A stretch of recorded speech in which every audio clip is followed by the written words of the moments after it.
मेरा नाम मोहसिन मुबारक है और मेरा जो स्टार्टअप है वो है GBM इंटरप्राइज। एक ऐसी फैसिलिटी जहाँ पे मतलब कि कस्टमर्स को सारी चीज़ें on the door step provide की जाए। काफ़ी इश्यूज़ हैं, मतलब कि लोगों को क्या होता है कि फूड डिलीवरी है, ठीक है, और उससे अलावा अगर हम देखें तो ब्रांड डिलीवरी है, लेकिन क्या है कि उसमें काफ़ी टाइम लग जाता है। तो हैदराबाद के लोगों को ये चीज़ें मतलब कि काफ़ी फेस करनी पड़ती थी कि भाई अगर कोई वो चीज़ हैदराबाद, कराची से या इस्लामाबाद से कहीं से मंगवा रहे हैं तो कम से कम उनको 2 से 3 दिन में डिलीवर होती थी। उसके अलावा और काफ़ी इश्यूज़ होते थे कि भाई एक चीज़ वो मंगवा रहे हैं लेकिन उसको कोई और चीज़ मिल रही है, ये भी इश्यूज आ जाते थे। काफ़ी बार पेमेंट का इशू आ जाता था। पेमेंट में ये होता था कि उनको 7 डेज़ या 30 डेज मिनिमम लगते थे कि उनको पेमेंट वापस मिले, और काफ़ी बार ऐसा हो जाता था कि फ्रॉड हो जाते थे इस तरह से। तो फिर मेरा जो था कि मैंने कहा कि हैदराबाद के लोगों को वो सारी फैसिलिटी दी जाए एक ही दिन के अंदर, एक ही दिन, और उसमें भी ऐसे हो कि कम से कम 1 से 2 घंटे के अंदर उनको वो चीज़ प्रोवाइड की जाए।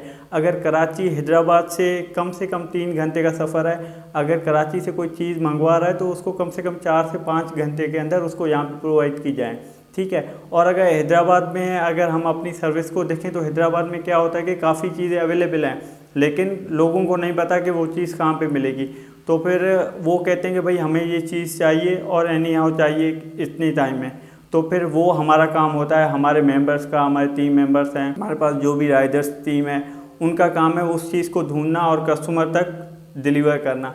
और दूसरा इशू ये होता था कि इंटीरियर सिंध में काफ़ी बार हमारे कस्टमर्स हैं, तो फिर उनको कुछ चीज़ों के जैसे मेडिसिन्स हो गई जो इंटीरियर सिंध में बिल्कुल भी नहीं होती, या तो लोकली मिलती हैं या फिर उनको काफ़ी एक्सपेंसिव, और उनको ये सारे उनको यहाँ अगर उनको कोई मेडिसिन चाहिए तो उनको यहाँ पे हैदराबाद आना पड़ता था, उनको 1 डे स्टे करना पड़ता था, ये भी एक्सपेंसिव हैं। और उसके अलावा रेंट कार में आए उसके एक्सपेंसिव, और ये कम से कम उनके 1 से 2 दिन मतलब के ज़्यादा ज़ाया हो जाते थे। और उनको वो चीज़ कभी कभी ऐसा होता था कि भाई मेडिसिन के लिए आए हैं लेकिन वो मेडिसिन अवेलेबल नहीं है, या फिर इवन कोई और चीज़ उनको चाहिए हैदराबाद से लेकिन वो यहाँ पे आए और अवेलेबल ही नहीं है।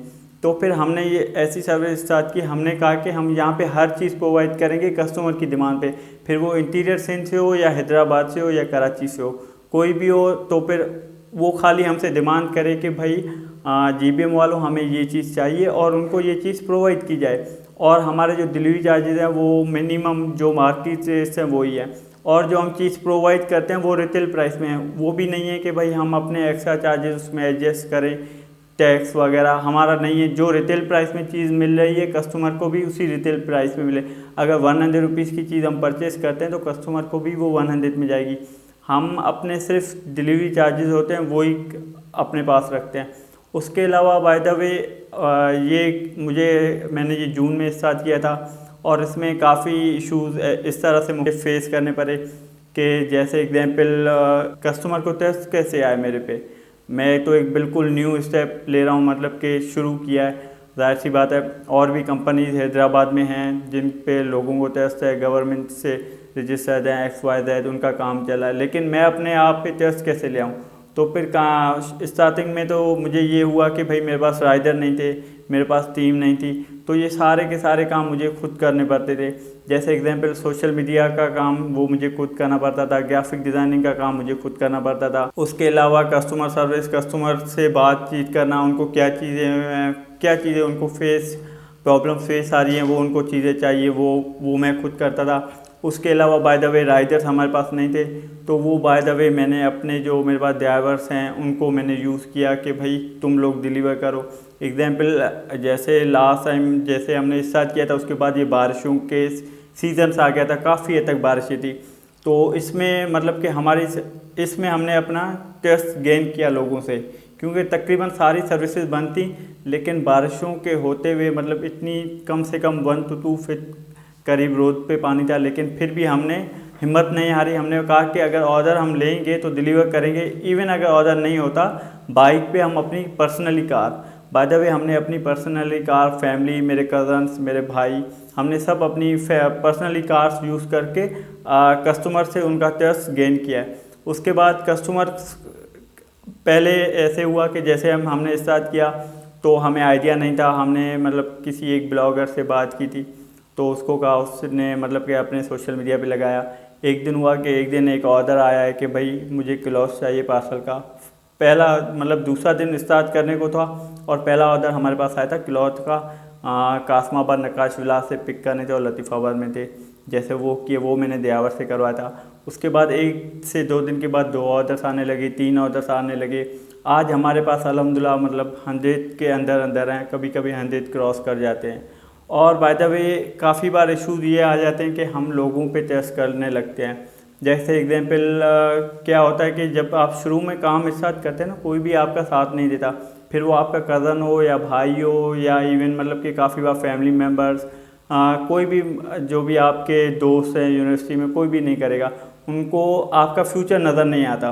तो स्ट्रगलिंग है ना, ये सब कुछ हमें खुद को करनी पड़ती है। जैसे एज अ ऑनर मैं हूँ, तो फिर ये जैसे GBM है, इसको मैंने ऐसे समझा कि ये सब कुछ मुझे ही करना है, मुझे किसी को हायर नहीं करना, ये सारे काम मुझे ही करने हैं। अगर आप भी इन फ्यूचर अगर कोई बिजनेस स्टार्ट करना चाहते हैं तो सबसे पहले ये कोशिश करें कि आप दूसरों को इंटरफेयर ना करने दें। जो भी काम आप स्टार्ट करें वो खुद करें। और सबसे पहली चीज़ ये होती है कि कंसिस्टेंसी। आप ये ना देखें कि आपको आज अगर आपने कोई सर्विस स्टार्ट की, आपके पास कोई ऑर्डर नहीं है या आपके पास कोई कस्टमर नहीं है या कोई भी चीज़ जिस हिसाब से, जैसे एग्जांपल आप क्लॉथ का ब्रांड स्टार्ट करते हैं, आपके पास कपड़े सेल नहीं हो रहे, कोई इशू नहीं है। आप कोई सर्विस सेल कर रहे हैं, अगर सर्विस सेल नहीं हो रही कोई इशू नहीं है। उसके अलावा आप कोई और बिजनेस है, इंडस्ट्री है वगैरह जो भी लगाते हैं, या फिर घर में कोई भी ऐसा सेटअप बनाते हैं, अगर कोई भी चीज़ सेल नहीं हो रही तो उसमें ये नहीं है कि आप खाली ये देखें कि आपके पास जो चीज़ है उसको कस्टमर को नीड है या नहीं। अगर कस्टमर, आप पहले सबसे पहले अपनी टारगेट ऑडियंस देखें कि जिस मार्केट में आपने ये स्टार्टअप ओपन किया है, क्या उनको वो चीज़ चाहिए या नहीं। और सबसे पहले ये है। और उसके बाद ये है कि कंसिस्टेंसी इस तरह से, ऐसे नहीं है कि अगर आपके पास कस्टमर नहीं आया, सेल नहीं है तो आप छोड़ दो। काइंडली उसको कंटिन्यू रखें, उसको अपना टाइम दें। आपके पास 2 चीज़ें होती है। जैसे एग्जांपल मैंने स्टार्ट किया था तो मेरे पास, मैं तो 2 काम कर सकता था। एक ये कर सकता था कि मेरे पास इतनी अमाउंट होती, मैं लोगों को हायर करता और अपने सारे काम करवाता, ठीक है, और अपना टाइम मैं दूसरी जगह कहीं पे लगाता। और दूसरा ऑप्शन मेरे पास ये था कि ये सारी चीज़ें मैं खुद ही हैंडल करता, मुझे किसी को पे करना नहीं पड़ता। तो फिर काफ़ी बार ऐसे होता है कि लोग क्या करते हैं कि अगर जैसे नई कंपनी खोली, उन्होंने डायरेक्ट 50,000 1 लाख रुपीज़ दूसरों से लेना शुरू कर दिए और साथ करके फिर वो काम साथ करते हैं। क्योंकि जब आप किसी और से अमाउंट आ रही है ना, तब आपका इतना उस पर ध्यान नहीं होता, आपको ऐसे लगता है कि वो किसी और का पैसा लगा हुआ है। जब आप अपना खुद का टाइम देंगे, अपना खुद का पैसा लगेगा ना, तो फिर आपको एनी हाउ वर्क करना होगा, क्योंकि आपको कल को उसको ग्रो करना है। इस तरह से अगर एज अ स्टडी देखा जाए, मैं 2nd सेमेस्टर में हूँ और इवन अभी मेरे पास कुछ ऐसे मेरे फ्रेंड्स हैं जो उन्होंने ग्रेजुएशन कर चुके हैं, लेकिन उनका कोई मतलब स्टार्टअप वगैरह बिजनेस नहीं है। तो फिर मैं कहने का मतलब है कि आप जैसे इंटर पास करें ना, आप काइंडली साइड में से कोई ना कोई ऐसा काम करें जो जब तक आप ग्रेजुएट हों तब तक वो आपको एक ग्रो लेवल पे आ जाए। जब आप ग्रेजुएशन के बाद अगर कोई काम शुरू करोगे, उसको आगे बढ़ने में थोड़ा टाइम लगेगा।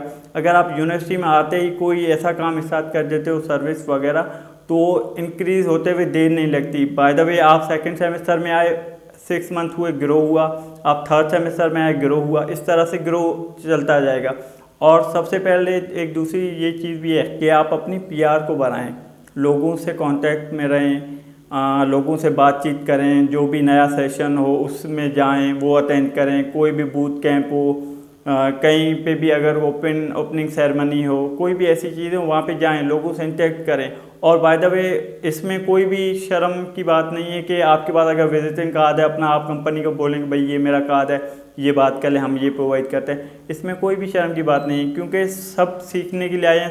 सब किसी न किसी को, कोई ना कोई, क्या पता अगर वहाँ पे अगर 100 लोग बैठे हुए हैं किसी सेशन में, वहाँ पे 10 लोगों को ऐसी सर्विस की ज़रूरत हो, आप अगर नहीं बताएंगे तो उनको नहीं पता चलेगा, वो आपके कस्टमर नहीं बन सकते।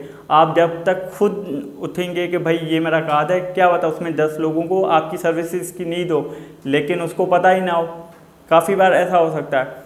और दूसरा ये ऑप्शन हो सकता है कि भाई आप दूसरों की हेल्प लेते जाएं, जहाँ पे हेल्प चाहिए वहाँ पे हेल्प लेते जाएं। ज़रूरी नहीं है कि आप बोलेंगे भाई सब काम मैं करूँगा। आप टीम मेंबर बनाएं आपस में। अगर आप कोई बिज़नेस शुरू करते हैं अगर उसमें मेंबर्स, तो काइंडली ये कोशिश करें कि आप उन्हीं लोगों को उठाएं अपने साथ जो वाकई में मतलब कि काम करने के लिए हैं। ऐसे नहीं है कि आप जैसे एग्जांपल कंपनी शुरू हुई है, आपने 4 मेंबर लिए, उनको चारों को सीईओ बना दिया या कोई फाइनेंस मैनेजर ये वो हाई लेवल। अगर आप पोस्ट देंगे तो फिर आपको खुद को आइडिया नहीं है कि कल आप सैलरी पे करेंगे या उनको प्रॉफिट देंगे। अगर आप लॉस में जाते हो तो फिर सबको इशू होगा। और कोई भी अगर आप जैसे फ्रेंडशिप में आप उनको सबको अच्छे से अच्छी पोस्ट दे देते हैं तो फिर उसमें इशू ये होगा कि फिर आपके पास इतना बजट नहीं होगा, आप पेमेंट नहीं दे पाएंगे और जो प्रॉफिट आपके पास आएगा वो आप कैसे डिवाइड करोगे, वो भी आपको आइडिया नहीं होता। और अगर आपने दोस्तों को किया हुआ है और दोस्ती में हम काफ़ी बार ऐसे कहते हैं कि भाई आप पेमेंट नहीं करो, चलो खैर है साथ में चलते हैं, वो अभी आपके लिए थोड़े टाइम के लिए सही रहता है, इन फ्यूचर आपके लिए बहुत इश्यूज क्रिएट करता है। और मेरा लास्ट कहने का मतलब है आप स्टडी करें, लेकिन इन फ्यूचर जो पाकिस्तान में जो भी टेक्नोलॉजीज आ रही हैं इनमें मैं कहने का मतलब है यहाँ पे टेक्नोलॉजी में इंटर होते जाएं, कोशिश करें स्टडी को साइड पे। अगर हम देखें ना जो भी अभी माशाल्लाह से अपग्रेड लोग हैं, जो भी कामयाब लोग हैं, वो सारे के सारे उनके पास एजुकेशन वो 15% है, बाकी जो 85% है वो साइड हसल्स हैं उनके अपने बिजनेसेस।